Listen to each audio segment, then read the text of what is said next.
semua kawan-kawan.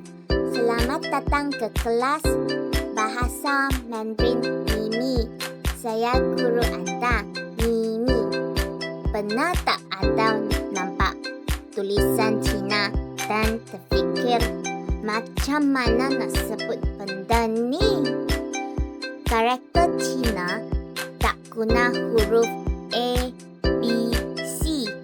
Jadi, kita tak boleh teka bunyinya. Tapi, jangan risau. Kita ada senjata rahsia. Itulah pinyin. Kenapa ada pinyin?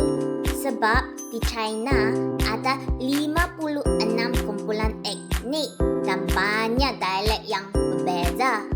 Jadi, pinyin dicipta pada tahun 1950 untuk menyelaraskan sebutan dan senangkan kita semua belajar Mandarin. Jangan risau. Sebenarnya, pinyin sama macam suku kata bahasa Melayu. Dalam Melayu, konsonan B tambah vokal A jadi ba, macam baju. Dalam Mandarin lebih kurang sama. B tambah A jadi ba. Cuma kita tambah nada di atasnya. Jadi pa. Senang kan? Nanti Mimi kasih contoh. Satu suku kata pinyin ada 3 bahagian penting. Macam kita buat burger. Yang pertama di depan ni huruf M kita panggil initial atau konsonan awal. Ia macam roti bawah burger kita. Yang kedua huruf A kita panggil final atau vokal akhir. Ini isi daging burger kita. Sedap kan? Dan yang ketiga paling penting, tanda kecil di atas ini kita panggil tone atau nada. Ia macam topi untuk burger kita. Tanpa nada yang betul, orang tak faham apa kita cakap. Dalam Mandarin, kita ada 4 nada utama. Dengar betul-betul ya. Bunyi sama, tapi maksud boleh jauh beza. Nada pertama, bunyinya tinggi dan mentata. Ikut Mimi.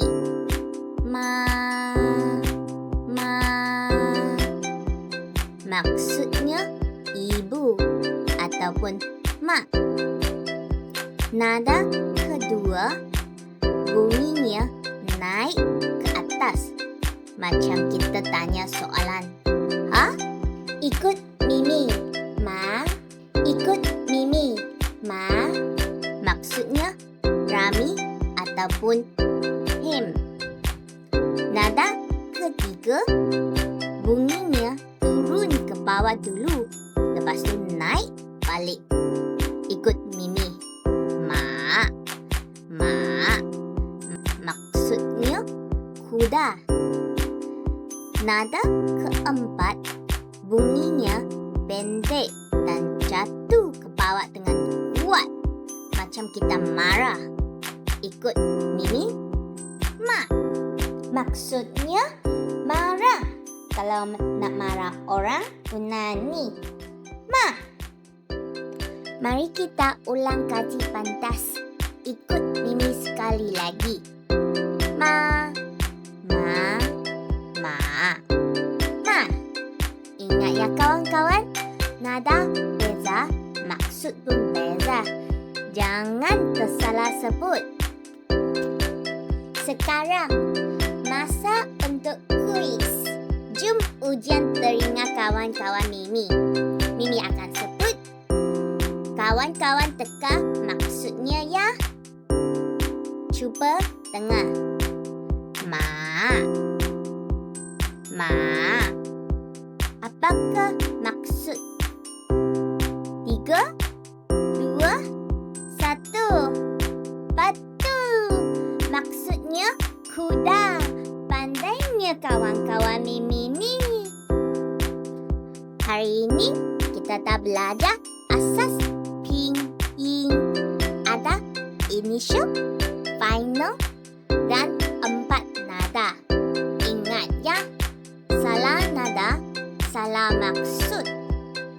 Korang haibanglah sebab belajar dengan Mimi hari ini. Jangan lupa tekan butang like dan subscribe. Kita jumpa di kelas seterusnya.